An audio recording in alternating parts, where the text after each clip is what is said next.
Harlan and Holden, ang favorite coffee shop sa Trinoma Mall ng asawa ko.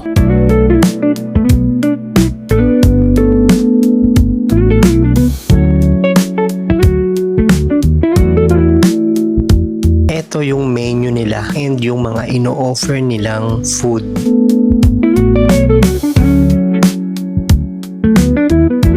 Ito lang yung seats na meron sila where you can stay, and meron pa sa kabilang gilid. Mamaya papakita ko. So makikita nyo na talagang masikip and hindi ka makakapag-work if you want to work or to hang out. They are also selling clothes na kapag tinignan mo yung prices nito medyo mahal talaga. At ito yung kabilang corner where you can sit and sip your coffee and eat your food from them na binili mo.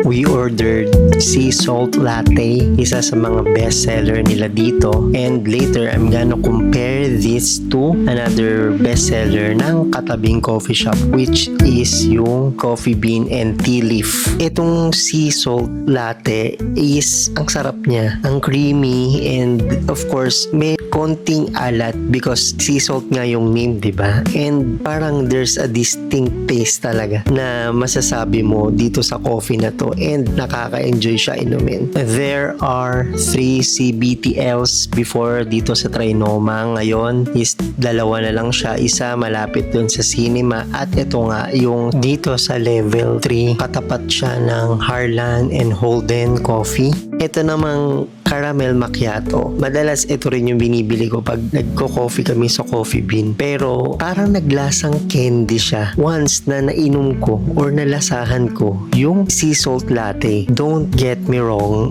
masarap din talaga yung mga coffee or ino-offer na drinks ng CBTL. Pero once you have tasted yung coffee sa Harlan and Holden, it pales comparing yung coffee nila. So you better try na lang. So ayun lang, I hope you like this video, and please do like, share, and subscribe.